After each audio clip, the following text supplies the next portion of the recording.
دوسرا سوال یہ ہے کہ اذان و تکبیر کہاں ہے؟ اذان و تکبیر صحیح وقتی پر ہونی چاہیے، نماز کے وقت کے داخل ہونے کے بعد، سوائے جمعہ کی نماز کے بارے میں جو اختلاف ہے اہل علم کا، تو صرف فرض نمازوں کے لیے اذان بھی ہے اور فرض نمازوں کے لیے تکبیر ہے۔ جو تہجد کی اذان جسے کہتے ہیں وہ تہجد کے لیے نہیں ہوتی، وہ اصل میں سحر خوری کے لیے ہوتی ہے، روزہ جو لوگ رکھتے ہیں نفلی یا فرض، تو لہذا نفلی نمازوں کے لیے کوئی اذان نہیں، اگر کوئی دیتا ہے تو یہ بدعت ہے۔ اسی طرح خواتین کی اگر جماعت ہوتی ہے تو خواتین کی جماعت کے لیے نہ اذان ہے نہ اقامت ہے، جس روایت میں ابن نجار کی میں وہ صحیح نہیں۔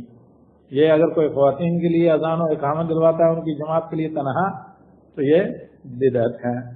واللہ اعلم بالصواب، یعنی خاتون اگر اذان و اقامت دیں، ہاں کوئی مرد اذان دے کر چلا جائے تو کوئی مسئلہ نہیں، یہ علیحدہ مسئلہ، یہ ثابت ہے نبی صلی اللہ علیہ وسلم کے زمانے سے۔